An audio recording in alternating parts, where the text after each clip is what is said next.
창세기 1장 26절, 27절 말씀.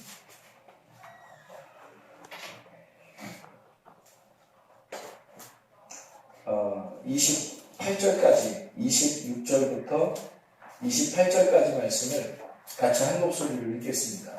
창세기 1장 26절부터 28절까지 말씀 한 목소리로 읽겠습니다. 시작.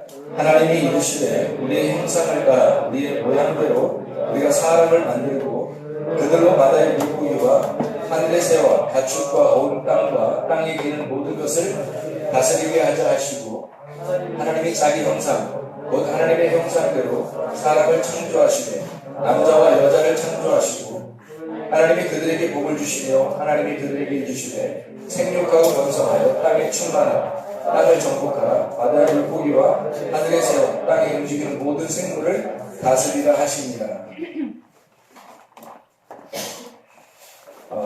24절에 보면, 창세기 1장 24절에 보면 하나님이 이르시되 땅은 생물을 그 종류대로 내되 가축과 기는 것과 땅의 짐승을 종류대로 내라, 이렇게 되어 있거든요. 그러니까 땅의 짐승들을 만들어내는 장면이죠. 몇째 날이에요, 이게? 이게 몇째 날? 여섯째 날이죠. 여섯째 날이라는 거예요. 여섯째 날에 이 짐승들을 만들고, 그리고 또 이어서 뭘 만들어요? 같은 여섯째 날에 사람을 만들어요. 그죠? 그러니까 여섯째 날에 짐승도 만들고 사람을 만들어서 그 사람이 이제 짐승들을 다스리게 하자. 그런 이야기들을 지금 했단 말이에요. 여기 이제 사람은 남자와 여자를 만들고 할 때 27절에 남자와 여자를 만들고 할 때 그 27절 그 남자와 여자는 자칼과 네케바예요.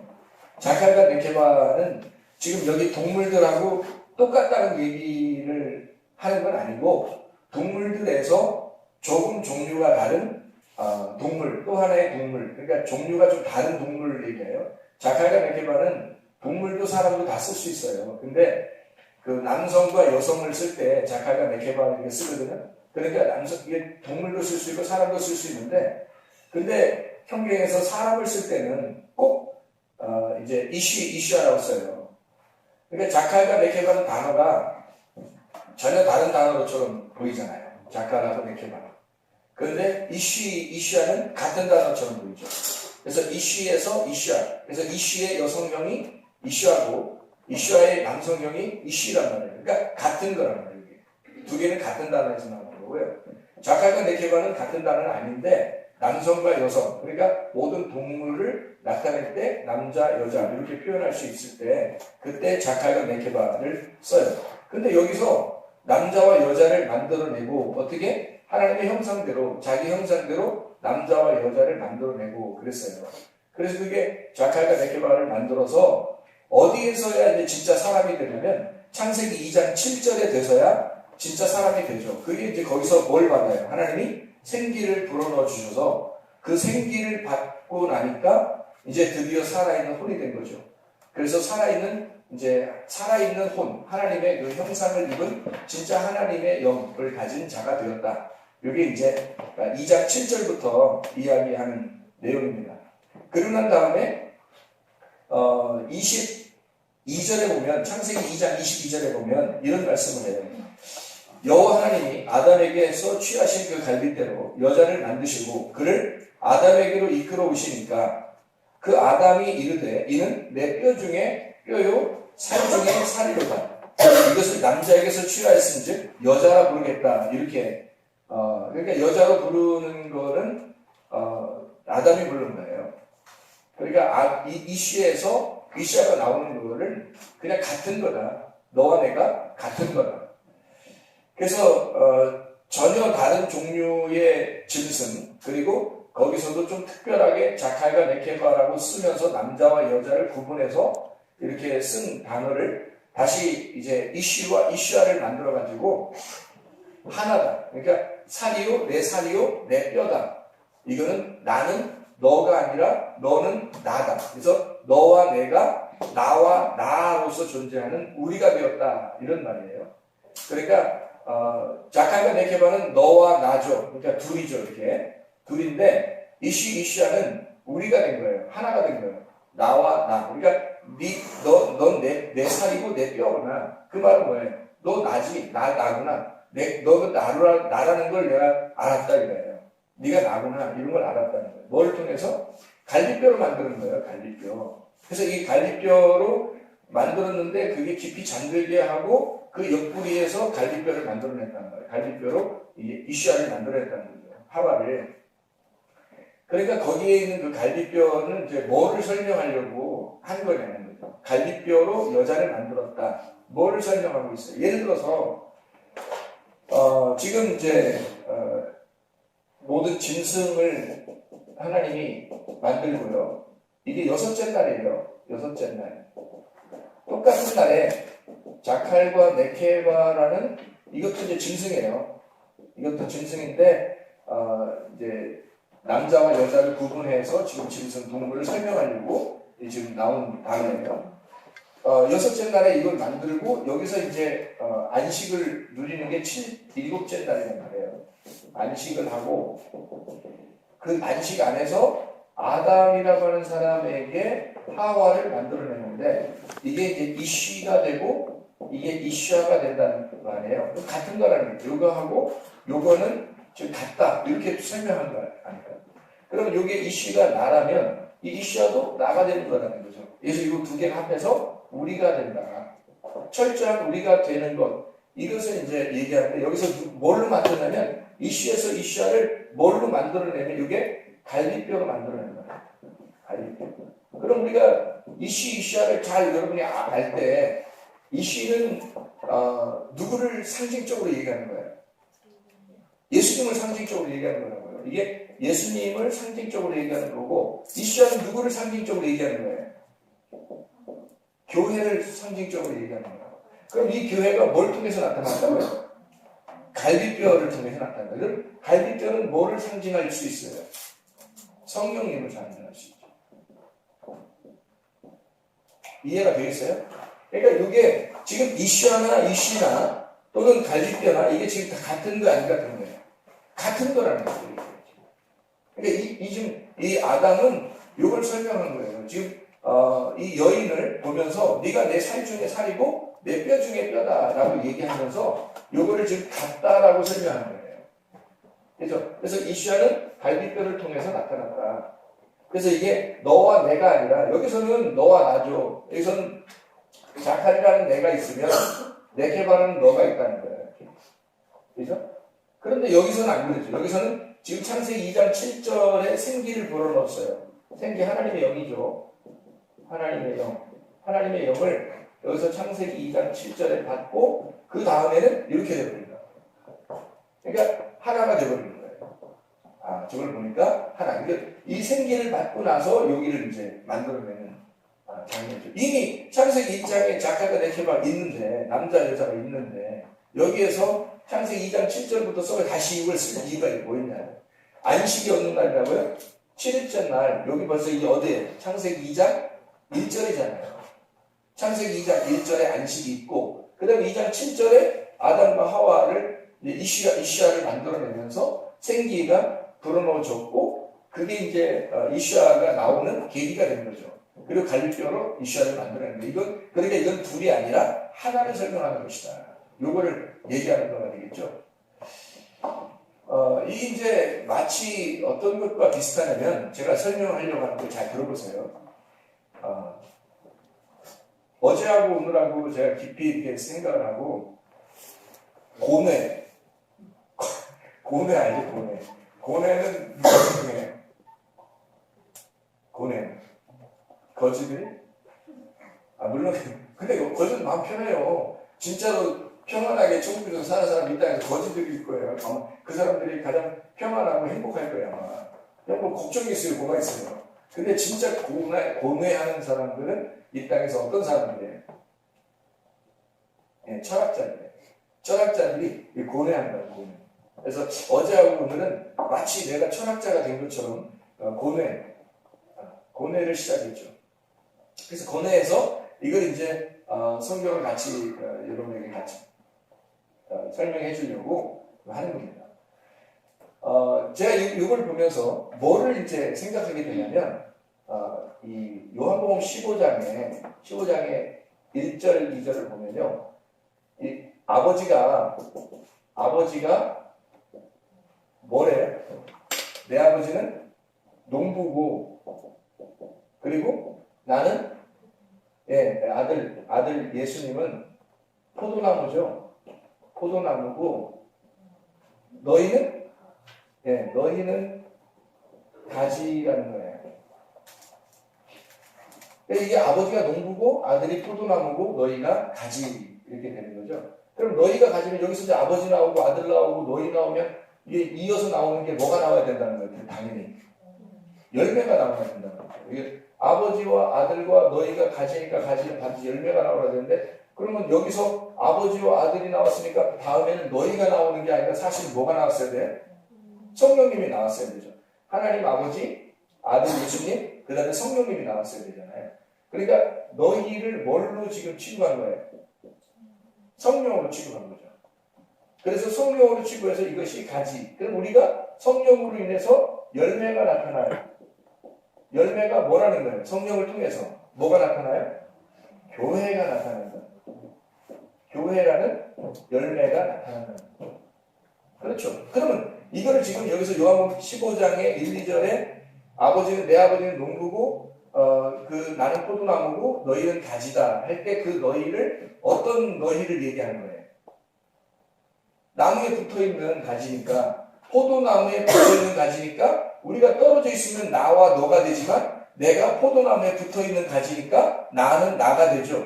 그럼 결국 나라는 것이 누구를 얘기하는 거예요? 아들 예수님의 아들들을 얘기하는 거죠. 그러니까 아들 예수님의 아들들, 그러니까 아들 예수님은 하나고 그분 너희가 가지니까 아들에 있는 아들들이죠.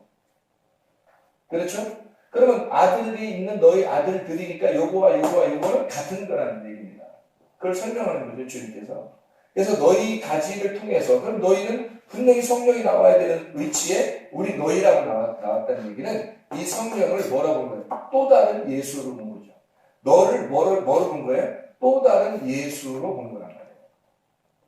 그러니까 그래야 열매가 맺는 거고 그 열매는 너를 통해서 뭐가 나오는 거죠? 그 성령이라는 보혜사를 통해서 뭐가 나온다? 그 갈빗뼈를 통해서 이슈아라는 열매, 교회가 나온다는, 신부가 나온다는 거죠. 그러니까 네가 포함되지 않으면, 너라는 가지가 포함되지 않으면 교회는 형성될 수가 없다는 얘기가 되겠죠. 그렇죠? 그러니까 여기서 다시 한번 쓴다면 아버지와 아들과 성령이 같은데 이걸 교회라고 본다 이렇게 할 수 있겠죠. 이게 지금 여기서 어떻게 형성된 거예요? 이게 지금 성경에 나오는 엘로힘이죠. 그러니까 이걸 다 똑같이 나와서 이걸 우리라고 하는 엘로힘이라고 얘기한 거란 말이죠. 맞아요, 틀려요? 맞죠? 이게 성경이라고. 이게 성경이라고. 그러면 이 엘로힘이 세상을 만드셨다라고 할 정도면 우리가 그 안에 같이 포함되어 함께 기뻐했다. 그 영들이 함께 기뻐했다는 말이 나오죠. 그게 같은 의미에서 그래서 우리가 우리 형상대로 만들었다. 그럼 우리 형상이 조금이라도 벗어나면 어떻게 해요?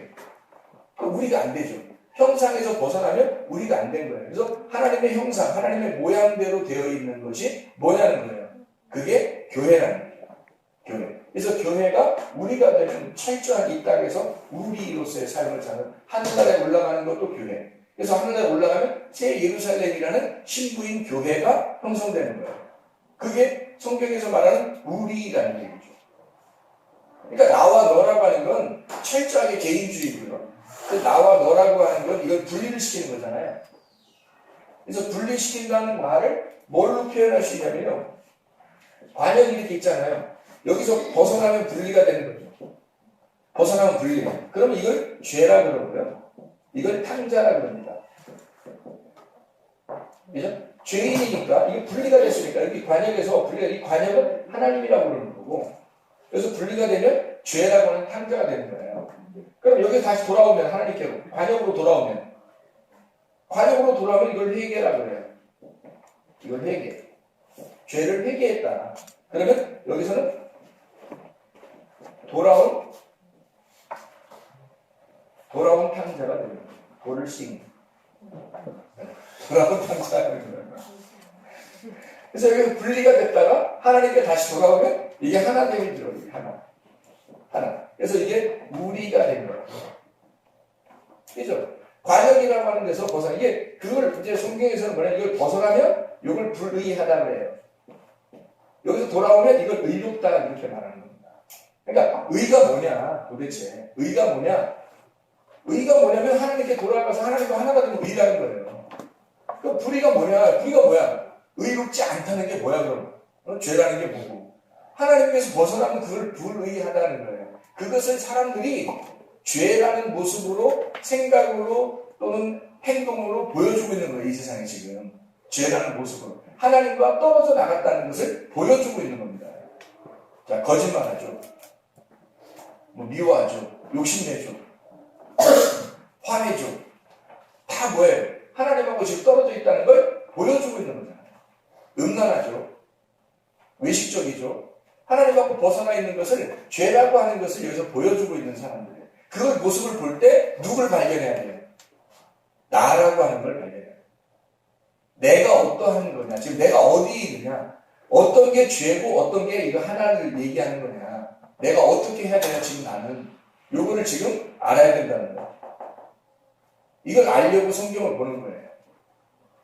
여기에 돌아오려고 성경을 보는 거예요. 성경이라고 하는 이 성경에서 핵심은 요거니까 그 핵심으로 돌아오는 거죠. 이걸 돌아온 탕자라고 하는 거예요.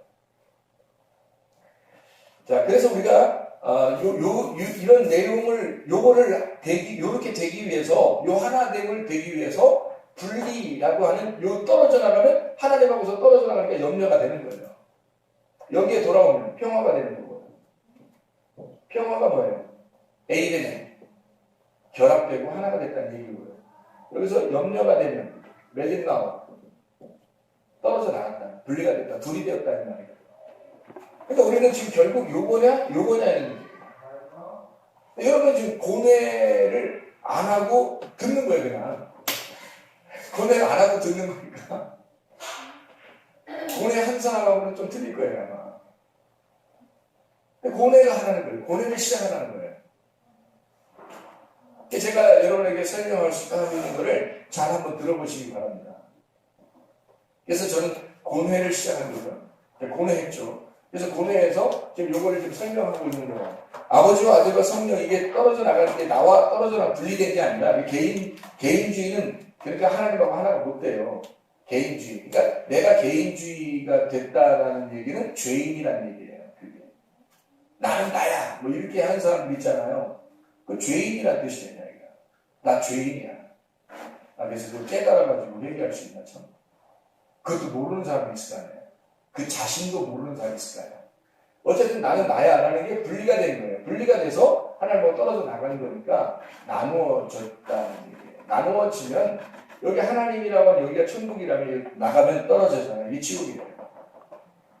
다시 천국 아버지의 집으로 돌아오는 거 이게 돌아온 탕자 회개했다 구원받았다라고 얘기하는 거고요. 그러니까 여기에 돌아오면 천국이고 나가면 지옥인 거죠. 하나님하고 함께 있는 데가 천국이잖아요. 그러니까 하나님과 함께 있지 않으면 여기 있는 요거를 갖다가 부셔버리려고 하냐. 하나님이 이쪽을 갖다 부셔버리고 죽여버리려고 합니다. 그래서 요거와 요거가 싸움을 한다는 거예요. 싸움. 이걸 전쟁이라고 해요.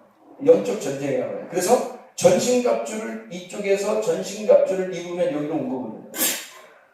전신갑주를 입으면 빛의 갑옷을 입은 거예요.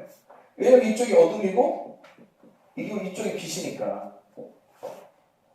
그래서 싸움, 전쟁이라는 싸움을 하나님이 우리하고 하셔서 결국 뭘 하는 거예요? 빛의 갑옷을 입어라. 왜? 어둠이라는 걸 부시려고, 죽이려고. 이걸 죽여서 어디로 오라는 거예요? 이쪽으로 오라는 거예요. 그러면 그 오라는 이유가 뭐예요? 하나님께 오라는 얘기는 천국 오라는 얘기예요. 네가 분리가 돼서 떨어져 나가면 그 어둠 가운데 지옥에 있는 거니까 하나님하고 함께 없는 거니까. 그래서 이걸 하나님에게 돌아온다? 하나님에게 돌아올 수 있도록 이거를 이 불의한 자들에게, 이 불의한 자들에게 싸워, 부셔, 죽여. 그래서 임마누엘 하시는 거예요. 임마누엘이라는 말은 지난번에 우리 같이 한번 읽었죠. 그래서 이 임마누엘이라는 건 이쪽을 싸워가지고 전쟁을 해서 내가 너를 부셔, 내가 너를 끝까지 추격하여 너와 함께 하겠다는 이유입니다. 그 함께 하겠다는 이유가 뭐예요? 너 아주 그냥 뭐 샤바샤바 하게 하려고 하는 게 아니라 부셔버리려고.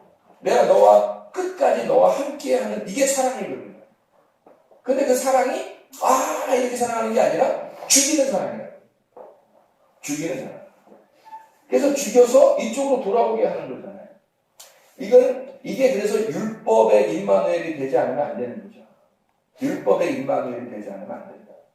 그래서 율법 안에서 임마누엘 하신 하나님. 그래서 율법을 주시는 거예요. 율법을 줘서 율법으로 임마누엘 하게 하는 거죠. 그리고서 이쪽으로 오게 하는 거예요. 이게 이제 성경의 가르침이더라고요. 여러분 생각해보면 잘 여러분 성경을 보면 이해할 수가 있는 부분이겠죠. 그래서 나를 버리고 우리를 택하는 것입니다. 그게 교회예요. 나를 버리고 우리를 택하는 거예요. 왜냐하면 하나님과 분리가 됐다는 것은 나는 나고 너는 너가 되는 거거든요. 그래서 당신에게 나가는 거잖아요. 우리가 당신에게 나간다. 나는 나니까 여기서 당신이라는 너에게 나간다. 이렇게 하면 둘이 따로 있는 거예요. 그죠? 근데 우리가 우리에게 나간다. 그래서 우리가 우리의 하나님에게 기도한다. 우리가 우리의 하나님에게 기도하면 당신과 내가 하나 된 일진 복수로서 함께 기도하는 것이 되죠. 함께 예배하는 것 같아요. 이해가 되겠어요? 자, 이런 우리라는 개념을 갖는 것, 이게 회개고 구원이더라. 이걸 거듭남이라 하더라. 그래서 우리는 태어날 때 여기서 태어나요. 어둠 가운데 태어난다고요. 근데 여기서 거듭난다고요. 거듭 태어나. 이해가 되겠죠? 이렇게 나눈 사람들이 있었어요. 제가 이거를 여러분에게 설명하려고 하는 겁니다. 이걸. 고뇌를 한번 같이 시작해보세요, 여러분. 지금 여기 요한복음 15장 1, 2절 하고 여기 지금 창세기 1장 26절, 27절의 말씀, 그리고 창세기 2장 7절, 그리고서 여기 지금 돌아온 탕자에 대한 이야기, 하나님이 오신 전신갑주 임마누엘 하셔서 전신갑주 입어야 에베소 6장 이 말씀들을 잘 생각해보고 그러면서 한번 생각해보자는 거예요. 제가 얘기를 한번 해드릴 테니까 한번 잘 들어보시기 바랍니다. 이것을 우리가 성경을 알기 전에, 우리가 신약 성경을 알기 전에 이미 BC 기원 전에 이 사람들이 있었어요. 어떤 사람들이 있었냐면 필로소피아라는 철학자들이 있었어요. 그러니까 이 사람들은 두 종류를 이렇게 우리가 나눌 수 있는데요. 소피스트라고 하는 소피스트라는 사람들이 있어요. 이 소피아라는 이 단어가 원래 소피아라는 단어가 지혜라는 단어예요. 이 지혜라는 소피아라는 단어를 소피스트, 지혜자, 자기가 지혜라고 생각하는, 자기가 지혜가 됐다라고 생각하는 사람들을 소피스트. 그래서 소피스트는 말쟁이라고 옛날에는 이제 그렇게 표현을 한 거죠. 그래서 말을 아주 잘하는 소피스트, 그러니까 말을 하면, 그래서 이 지혜자라고 하는 이 필라소퍼도 역시 그 말 자체가 입에서 말이 나오는 순간 지금 우리가 여기서 이 말씀들을 깨달아 알고 있는 사람들 입장에서는 철학이라고 하는 그 소피스트, 이 말이 벌써 나왔다. 그럼 이제 벌써 그 죄인이 되는 거예요. 그럼 이거 잘 생각해 보세요. 소피스트가 있고 필라소퍼가 있어요. 이 필라소피아라는 사람이 있는데 필라소피아라는 사람들은 필레오라는 말하고 필레오라는 말 아시죠? 필로라는 말하고 소피아라는 말의 합성어예요. 필로소피아. 그래서 필로소퍼라고 그래요. 필로소피아. 그래서 이 필로소피아라고 하는 단어는 소피아를 사랑한다는 겁니다. 필로 하니까 사랑한다는 얘기고 소피아라는 것은 지혜라는 말이거든요. 그래서 지혜를 사랑하는 자이다. 소피스트는 단순히 그 지혜라고 하는 것을 말하는 자들이에요. 그러니까 말을 잘하는 사람들이죠. 어제 제가 지은이랑 같이 이야기를 하면서 소크라테스에 대해서 많이 배웠어요. 소크라테스에 대해서. 그래서 소크라테스를 이제 가만히 깊이 우리가 얘기하면서 연구를 해봤거든요. 둘이 연구를 해보니까 이 소크라테스가 장난이 아니더라고요. 이 사람이 장난하는 사람이 아니에요. 그거를 이제 우리가, 저는 옛날에 철학이라 그러면 무조건 뭐 무시했죠. 철학 그러면, 철학, 에이, 철학. 응? 신학이 최고지. 우리는 뭐 신을 연구하는 자들이니까 철학 정도는 뭐 이건 뭐, 사람을 연구하는 거니까 이거는, 사람들의 철학이다. 이렇게 생각, 실제로 또 철학하는 사람들이 뭐 수염 기르고 머리 기르고 이렇게 앉아있고 막 이렇게 또 자살도 하고 이렇게 하기 때문에 별로 이렇게 그 좋은 이미지가 없어요. 이 철학에 대한 이미지가. 그런데 이 철학이라고 하는 이 그 필로소피아라는 것을 소피스트하고 조금 더 구분해서 한번 생각을 해보자는 거죠. 그래서 이 소피스트는 그 소피아를 이 소피아가 이 지혜인데 그 지혜를 말하는 자라면 말쟁이죠, 말쟁이. 필로소피아라고 하는 사람들은 이 지혜를 사랑하는 자들이다. 그럼 그 소피아라고 하는 게 뭘까? 성경에서 말하는? 한번 찾아볼까요? 한번 찾아봐요. 고린도전서 1장을 한번 찾아봐요. 바울이 고린도 교회에 일부러 말을 많이 했어요. 이 말을. 왜 그러냐면 고린도 교회가 어디에 세워진 거예요? 고린도에 세워졌겠죠. 고린도에 세워졌는데 이 고린도가 아테네, 그러니까 그리스의 중심이라는 거예요. 이 고린도라는 교회에 이 말을 많이 했어요. 그 소피아라는 말을. 그래서 이 지혜라고 하는 소피아를 어떻게 표현했냐면 이 바울은 고린도전서 1장 22절부터 24절을 봐요. 보니까 뭐라고 되어 있냐면 유대인은 표적을 구하고 헬라인은 지혜를 찾으나. 근데 그 지혜가 소피아란 말이에요.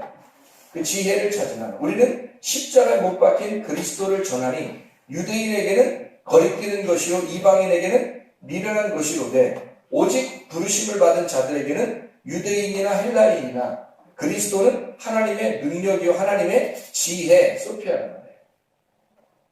하나님의 지혜가 그리스도였던 거죠. 바울은 그걸 깨달은 거죠. 자기도 철학을 하는 사람이에요. 이 바울도 철학자거든요. 그 당시에. 그러니까 이 바울이라는 사람이 철학을 하는 사람이니까 철학에 대해 정확하게 알 거 아니에요. 그래서 이 그리스라는 고린도 지역에는 철학자들이 많은 거예요. 그래서 그 철학에 대한 이야기들을 같이 나누는 거죠. 그리고 그 철학이 너희들이 사랑하는 그 지혜, 너희들이 알고 있는 필라소퍼가 그때 상당히 많았으니까 그 너희들이 사랑하는 그 지혜가 결국은 그리스도다라는 것을 설명해 준 거예요. 그래서 여기 30절에 또 보니까 뭐라고 되어 있어요? 너희는 하나님으로부터 나서 그리스도 예수 안에 있고 예수는 하나님으로부터 나와서 우리에게 지혜와 의로움과 거룩함과 구원함이 되셨다. 그래서 예수 그리스도는 하나님으로부터 나와서 in 아르케예요. beginning, 베레시트. 그 베레시트 안에서 그 하나님의 그 로슈이 그 안에서 그 창조, 태초죠, 시초 그 안에서 뭐가 나왔어요.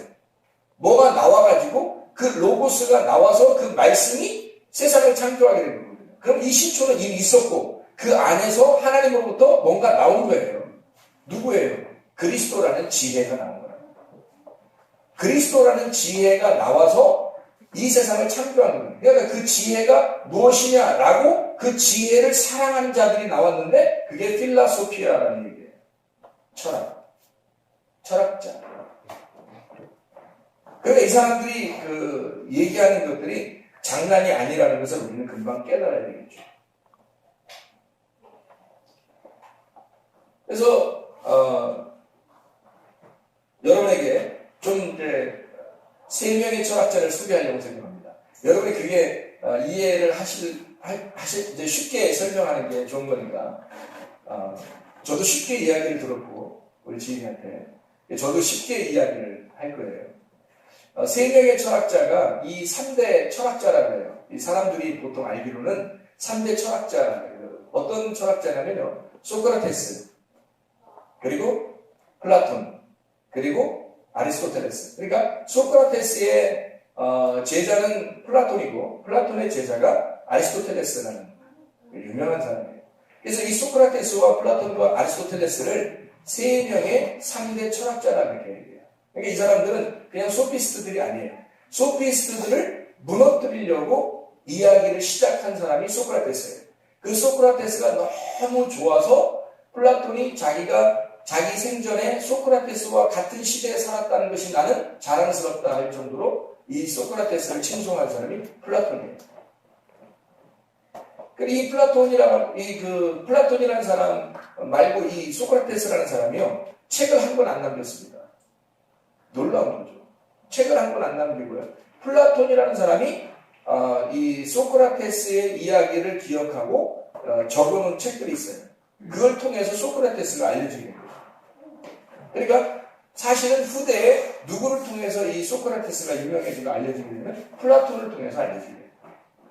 이 플라톤은 아리스토텔레스를 통해서 알려지게 됩니다. 그래서 소크라테스와 플라톤과 아리스토텔레스는 떨어질래야 떨어질 수 없는 세 명의 위대한 철학자다 이렇게 볼 수 있는 거죠. 근데 이 시작이 누구냐면 소크라테스라는 거예요. 그럼 세 분 다 이 제자들 두 명 다 소크라테스의 영향을 받는 거죠. 그럼 소크라테스 우리가 알기로는 소크라테스의 일화들이 있잖아요. 집에 들어가기 싫어했다. 악처였기 때문에 집에 들어가기 싫어했다. 그래서 사람들이 그림을 그려도 소크라테스는 집 앞에서 이제 집에 들어갈까 말까 고민하고 있는 것처럼 이렇게 되고 그 위에다가 이제 그 구조물통을 그림이 이렇게 부었는 그런 이제 그림 같은 거. 그리고 감옥에 귀족들 하도 뭐라 하니까 귀족들 막 빡친 거죠, 요즘 말로. 빡쳐가지고 막 잡아든 거죠. 잡아서 귀족들한테 이게 사형을 선고받았는데 계속 자기가 이제 귀족들도 그때 당시 다 철학자들이거든요. 소피스트들이에요. 귀족들도. 그러니까 이 철학에 대한 이야기들을 당신들이 알고 있는 그런 철학들이 뭐냐 하면서 계속해서 나는 이 철학을 굽히지 않겠다. 그래서 계속 얘기를 하다가 그 사람들이 빡치니까 하도 연설을 너무 많이 오랫동안 하니까 사형언도를 내려서 빨리 이렇게 처리를 해야 되는데 너무 말을 들어야 되잖아요. 근데 너무 많은 말을 하니까 그냥 내보내려고. 응? 제발 말 좀 하지 마라. 그만 말해라. 내보내야겠다. 이렇게 하니까 소크라테스 나 안 나간다. 나 죽여라. 나 안 나간다. 제자들도 막 설득해서 내보내려고 이렇게 나가게 하자고 막 나가자고 하는데도 안 된다. 나는 내가 말하는 이 진리가 도대체가 이 사람들하고 내가 다르니까 이걸 내가 그냥 나가면 그 사람들의 말을 내가 인정하는 꼴이 되니까 안 된다. 나는 이 진리를 지켜야 되겠다. 그래서 차라리 내가 죽겠다 해서 죽은 거죠. 놀라운 사람. 그가 깨달은 진리가 뭐길래 그 진리를 지키기 위해서 죽음을 택한 거예요. 하긴 나가서 또 집에 가야 돼. 나갔다면 난 죽었어요. 어차피 나가도 죽고 안에도 죽으니까 그 안에서 죽음을 택했는지 모르겠지만 하여튼 소크라테스가 그런 위대한 그 사상을 가지고 있었던 거예요. 철학을. 그가 죽음과도 바꿀 만한 어떤 굽히지 않는 진리를 깨달은 거죠. 그가. 그게 이제 뭐냐는 거예요. 소크라테스가 깨달은 진리. 소크라테스가 사람들에게 이게 알려진 그런 책이나 문헌이나 철학에 대한 이런 것들이 알려진 비슷한 모색이 소크라테스가 그 당시의 사람이에요.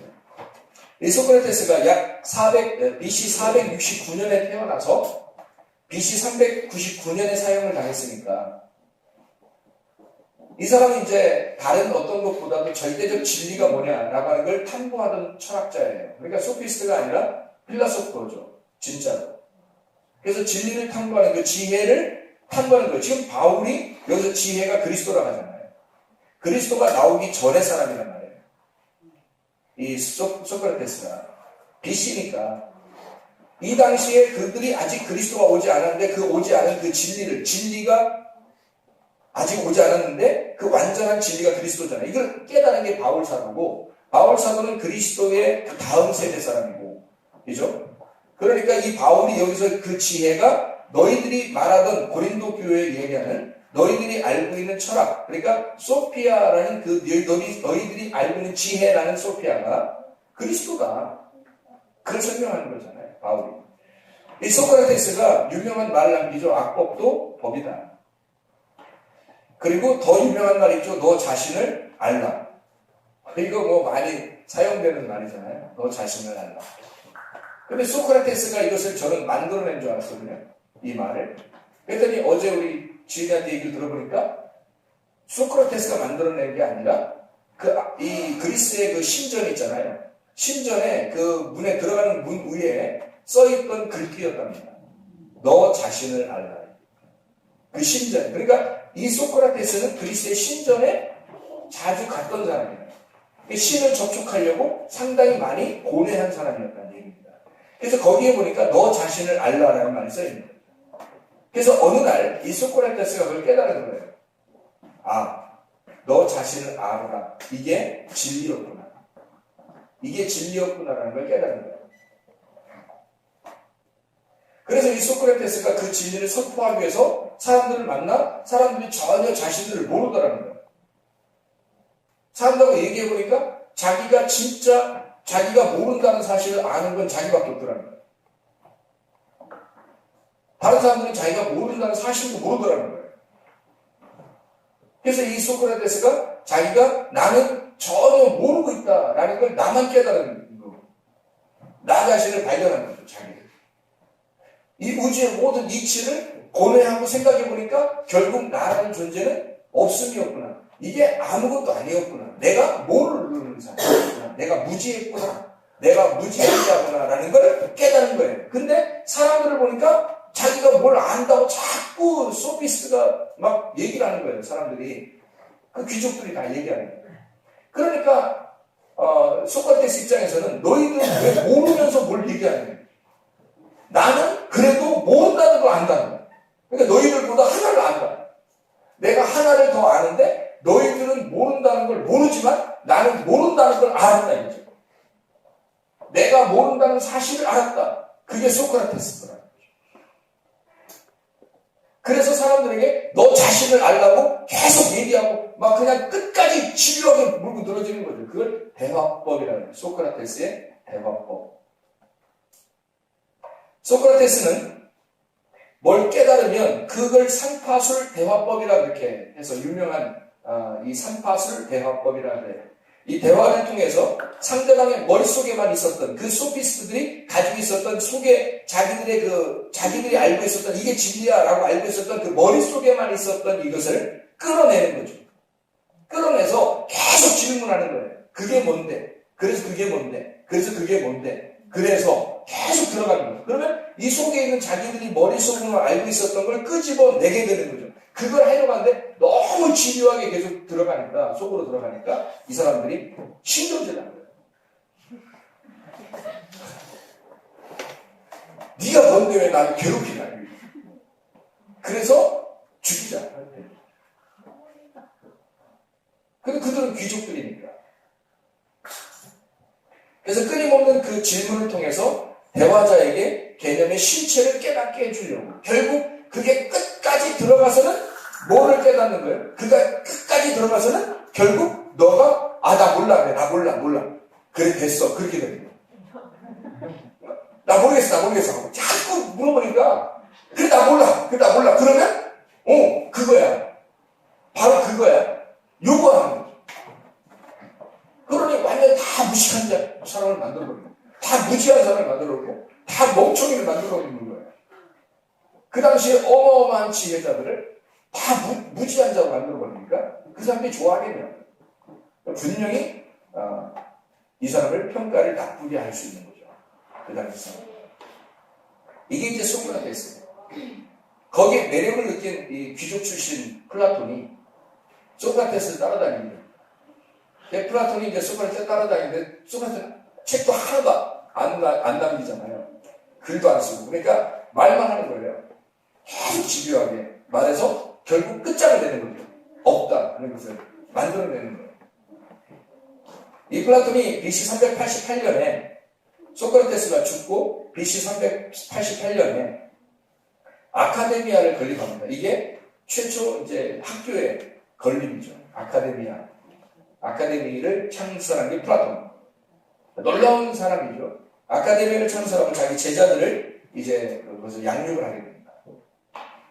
이 소크라테스의 그 정신을 이어받아서 이게 없어져서는 안 되겠다. 이런 놀라운 지혜는 없어져서는 안 된다 해서 제자들에게 그거를 이제 선포하기 시작한 거죠.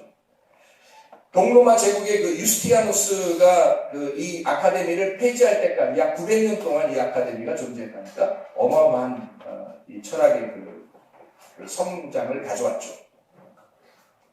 BC 347년에 플라톤이 사망하게 되고요. 이 플라톤의 그 주장이 어떤 주장이냐면 이데아론을 주장합니다. 이데아론이라는 게 어떤 거냐면요. 이런 거예요.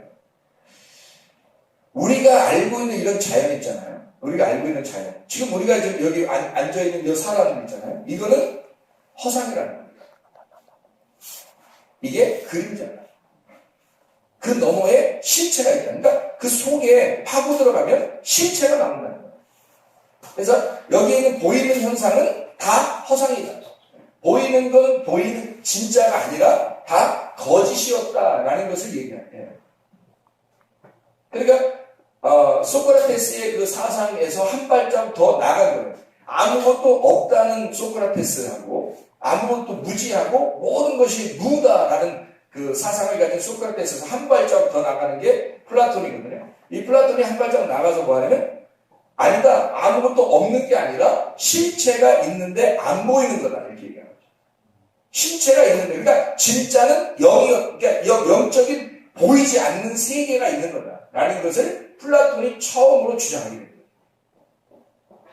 어서 많이 듣던 얘기 아니에요? 어서 듣던 얘기 아니에요? 그죠? 그 교회에서 얘기하는 거 아니에요, 이게 교회에서 얘기하는 얘기들이거든요. 여러분, 교회에서 성경을 보면서 진리를 깨달으면 다 뭐라 그래요? 우리는 없음이야. 그러잖아요.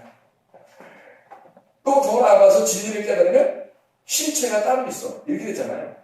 우리가 보이는 건 보이는 게 아니라 보이지 않는 걸 믿는 게 진짜 믿음이야. 라고 얘기합니다. 그래서 믿음은 보이지 않는 것들의 증거가 되고 실상이다. 이렇게 하잖아요. 그게 진짜 믿음이다. 라고 얘기합니다. 플라톤이 이미 그 사상을 가지고 있었어요. 그러니까 플라톤이 죽기 전까지 그는 이데아 사상을 굉장히 고수하고 사랑했던 거죠. 그래서 이데아라고 하는 이 감옥에 갇혀있는 우리들을 풀어주면 어느 날 이 자유와 진리를 발견해서 그 속에 실체를 발견해서 나가면 진짜 해방된 자유를 만나면 그 진리가 우리를 자유케 하면 이데아를 만난다는 거죠. 그래서 그 이데아를 만나면 실체를 보게 되고 실체를 만나게 된다. 그럼 이쪽 가짜에서 진짜를 만나게 된다는 거죠. 이거를 주장한 게 플라톤이라는 사람입니다. 절대적 진리라고 하는 이데아 세계와 절대적 의로움, 그러니까 절대적 의로움과 다른 절대적 의롭지 않은 절대적 불의한, 그러니까 빛과 어둠을 나누는 거예요. 선과 악을 나누는 거예요. 실체와 그림자를 나누는 거죠. 이게 플라톤의 사상입니다. 이 플라톤이 죽고 아리스토텔레스가 이제 등장하게 돼요. 이 아리스토텔레스가 놀라운 이야기를 또 합니다. 그러니까 이 3대 철학자라고 하는 데서 이게 이 사람들이 장난이 아니구나 하는 걸 우리가 깨닫게 되죠. 신약 성경이 나오기 전에 이미 이 사람들이 이걸 정립을 하는 거예요. 이게. 그러니 우리가 이 장난이 아니라는 걸 깨달아야 되죠. 이 아리스토텔레스는 BC 335년에 니케이온 학교를 건립합니다. 이 사람도. 제자들을 양성해요. BC 322년에 아리스토텔레스가 사망합니다. 왜 제가 이 사망하는 얘기를 하냐면 예수님 오시기 전 300년대의 사람이라는 걸 설명하기 위해서요. 예수님이 오시기 전 300년의 사람, 300년 전, 400년 전의 사람이니까 이 사람들은 그 오래전에 바울이 나오기 전에도 이미 이런 철학이 중심이 돼서 정리가 되어 있었던 일이에요. 이런 철학. 정리가 돼 있었다는데 그거를 알고 있는 자들이 고린도서에 나와 있는 그리스 사람들이에요. 헬라 사람들이란 말이에요. 그래서 헬라 사람들이 왜 지식을 구하는지를 알겠죠. 이 사람들이. 그 헬라 사람들이 지식을, 로마가 그리스를 무너뜨렸을 때 그들의 지식까지 무너뜨리지 못하잖아요. 잘 생각해 보세요. 그리스가 로마의 앞에 있는 나라거든요. 그러니까 그리스가 이미 철학을 구축을 하고 있었다고. 그 사상을. 그걸 그대로 가지고 오는 데가 로마고요. 그러니까 로마 시대에 예수님이 오셨으니까 그 예수님이 오시고 난 다음에 바울이 고린도서를 쓴 거니까 이 지혜, 너희들이 알고 있었던 그 소피아가 지혜가 예수입니다. 라고 그리스도라는 것을 설명하는 거죠. 바울은 그것도 뭐 일부러 이걸 설명하는 이유가 있어요. 그리스도라는 것은. 바울이 놀라운 사람이에요. 바울은 진짜 이데아를 만난 거죠. 이쪽의 실체를 만난 사람이에요. 그가.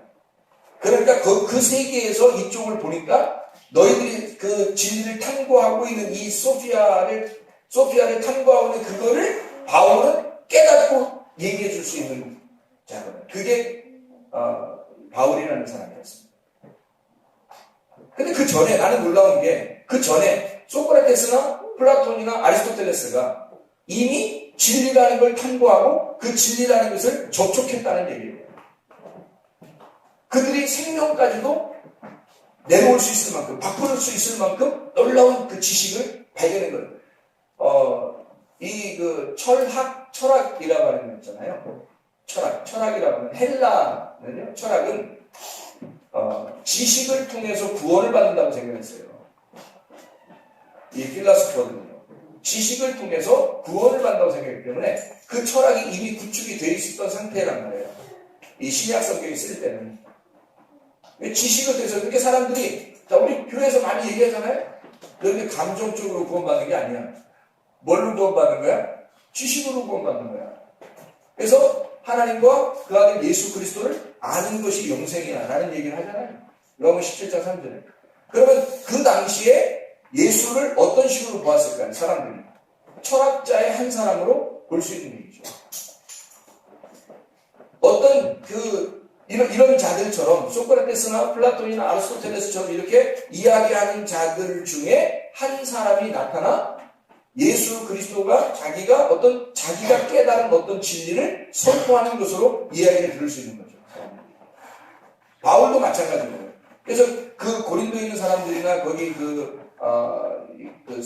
스토아파나 이 철학자들하고 얘기하고 그러잖아요, 바울이. 그들이 이길 수가 없었다는 바울. 왜? 이 바울은 이데아를 경험한 사람입니다. 그러니까 적어도 그들이 가지고 있었던 철학이 소크라테스나 플라톤이나 아리스토텔레스의 철학을 가지고 있었던 건데 그걸 실제로 경험하고 만난 사람이 바울이란 말이에요. 이걸 누가 이기냐고. 나는 봤다 그러는 거죠. 그 사람들은 보려고 찾아가는 거고 바울은 나는 봤다 그러는 거예요. 나는 봤다, 난 들었다, 난 만났다. 그러는데 누가 당하냐고요, 그거를.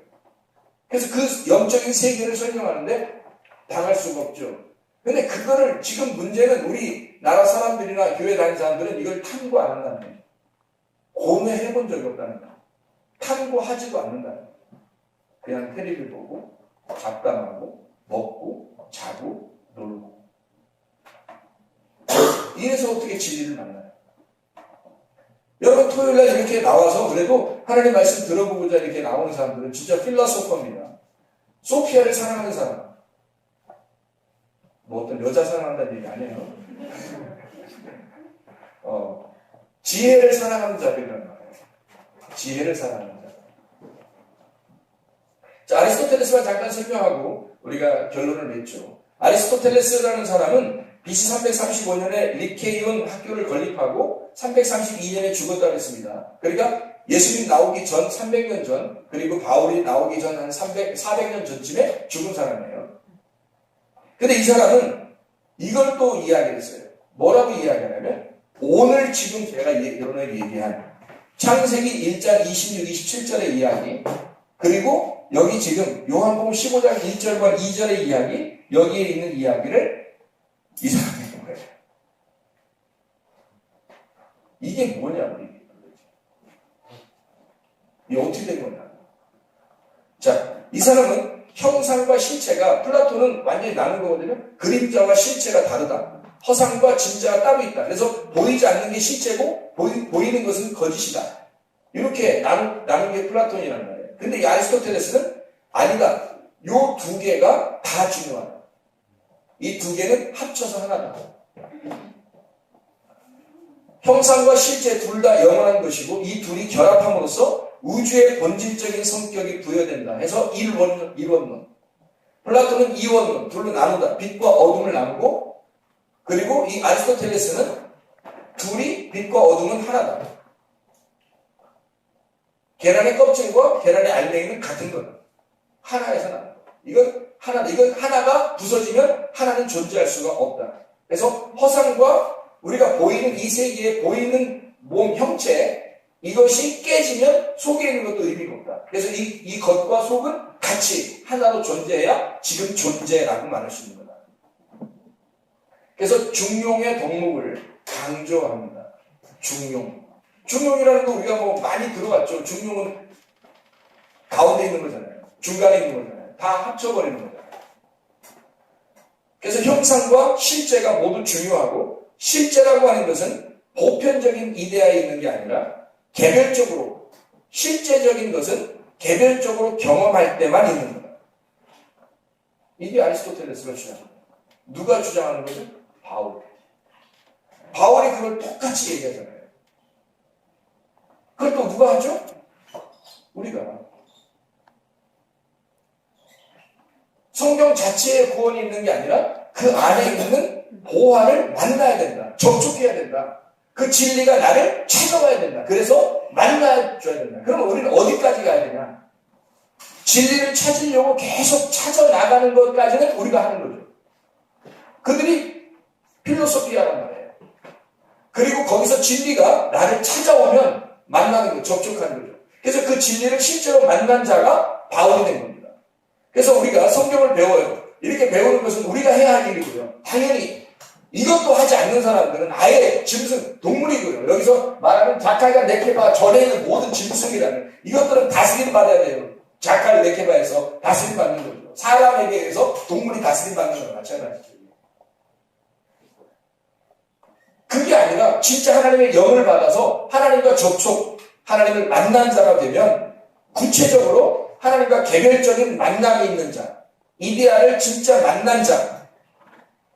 그러니까 엔 아르케 베레시트, 그 안에서, 그 창조되기 전에 그 시초 안에서, 그 안에서 하나님을 접촉한 자, 그 안을 접촉한 자, 그게 바울이었다는 거고, 그런 사람은 이게 무엇은 말인지, 성경에 있는 말들이, 이게 지금 이 성경에 있는 말들은 지금 이 사람들도 다 깨달았어요. 고뇌하면 거의 다 깨달아요. 고뇌하면. 문제는 거기에서 끝날 거냐, 아니면 그 진리를 실제로 접촉할 거냐는 거예요. 개인적으로. 이런 사람들보다도 못한 사람들이 대부분이고요. 근데 이런 사람들도 완전한 게 아니니까 바울이 이 완전하지 않은 이야기들을 바울은 하는 거예요. 뭐라고 해요? 바울이. 한번 찾아보죠. 골로새서 2장 8절입니다. 골로새서 2장 8절. 2장 8절. 뭐라고 나오냐면 이렇게 나옵니다. 물론 2장 8절.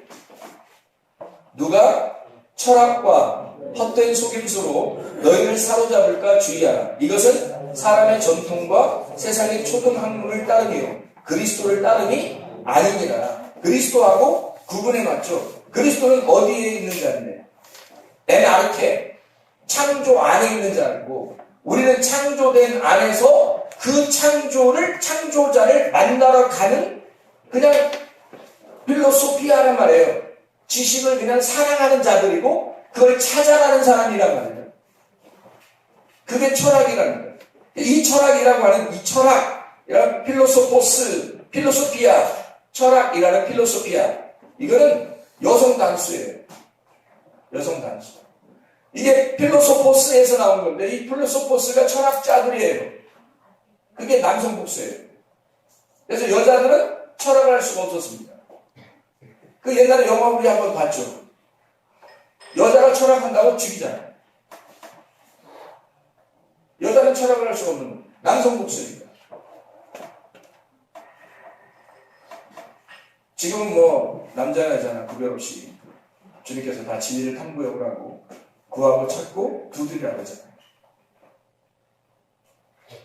얼마나 놀랍습니까? 하나님께서 우리를 사랑하시는 분이죠. 사도행전 17장 18절, 사도행전 17장 18절, 그게 철학자들입니다. 17장 18절. 어떤 에피쿠스와 스토아 철학자들도 바울과 쟁론할세, 어떤 사람은 이르되 이 말장이가 무슨 말 하고자 하느냐 하고, 어떤 사람이 이르되 이방 신들을 전하는 사람인가 보다 하니 이는 바울이 예수와 부활을 전하기 때문이다. 이렇게 얘기해요. 철학자들. 그 당시에 이미 보세요. 아까 제가 지금 몇 년도에 사망했다, 몇 년도에 태어나서 몇 년쯤 학교가 건립됐다 이런 얘기들 하잖아요. 그게 바울이 나오기 엄청 전에 한 400년 전쯤에 이미 이루어 형성이 되어 있었던 철학들인데, 그거를 바울이 와서 다른, 그러니까 그들이 추구하는 진리의 너머에 있는 어떤 자를 소개하는 거예요. 접촉한 자를. 그가 접촉한 누군가를 소개하는 거예요. 그러니까 사람들이 이상하다 보는 거죠. 그러니까 이게 우리들을 깨려고 그러냐. 우리의 이 생각, 소피아를 사랑하는 이 마음을 깨려고 그러냐. 너 어디 왔냐? 너 어디 출신이야? 뭐 이렇게 되는 거예요. 이 철학자들. 그래서 우리는 골로새 2장 8절에 말하기를 주의하라 그랬어요. 잘 깨어서 주의해봐라는 거예요. 깨달아 알아라는 뜻이에요. 블랙보라는 단어인데요. 잘 깨달아 알아라 그런 뜻이거든요. 어영부영 그렇게 알아라는 뜻이 아니에요. 잘 깨달아. 왜? 철학이 너희를 속일 수 있기 때문이에요. 이게 완성이 아니니까. 뭐가 완성인 겁니까?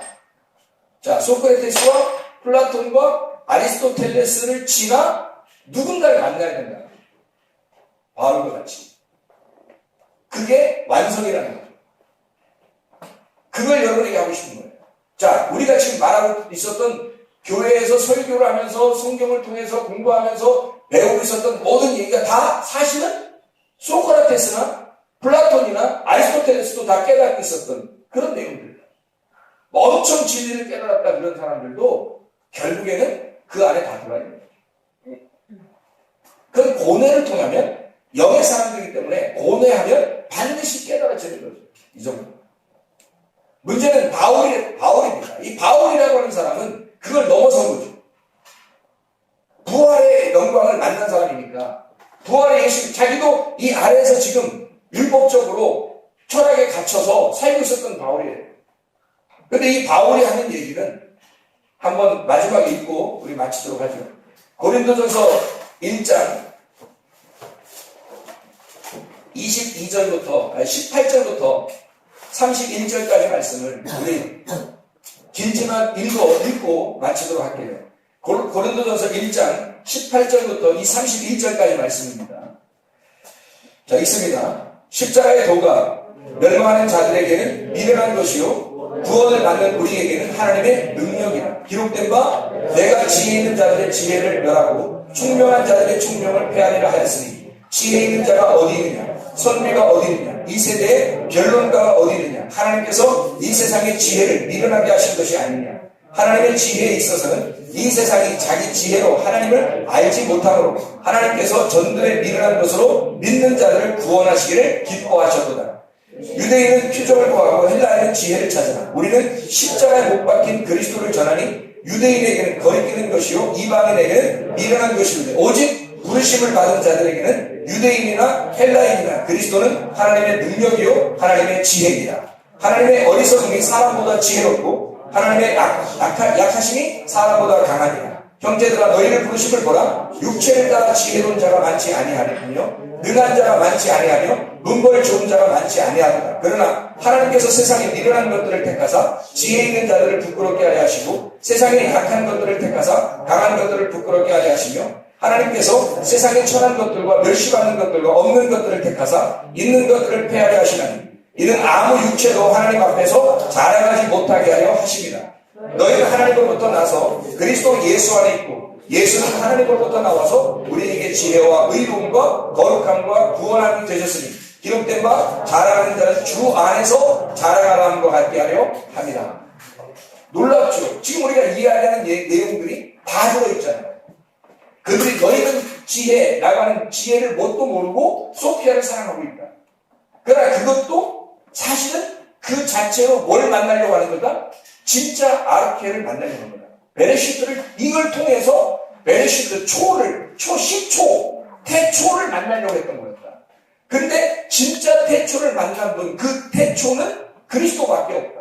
그래서 그리스도를 자기가 만나보니까 이 그리스도는 십자가에 미련한 것을 통해서 지혜로운 것들을 멸망시키러 왔더라는 거죠. 그래서 결국 바울이 이야기하는 것들은 지혜, 철학이나 헛된 속임수나 다른 어떠한 것들도 모든 지혜라고 하는 어떠한 것들도 다 어디에서 무너져야 된다? 십자가라는 죽음에서 죽어야 깨닫는 거라는 것을 이야기하는 거죠. 이 모든 것들이 너희가 알고 있는 지금 추구해 나가는 모든 진리를 찾아나가는 이런 것은 살아있으면 못 만난다. 바울은 그걸 깨닫는 거죠. 살아있어서는 못 만난다. 죽어야 깨닫는다.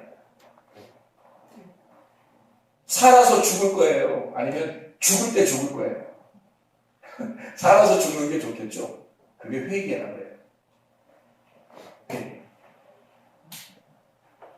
진짜 그리스도를 만나는 것.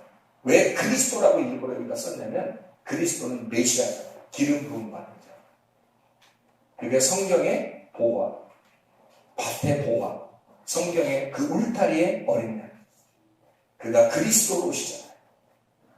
그 왕이시면서 왕이 통치가 섬김, 섬김이 통치. 부활은 죽음이고 죽음은 부활이라는 걸 깨닫는 거죠. 그게 이 바울이 선포하고 싶었던 십자가의 도구란 말이에요.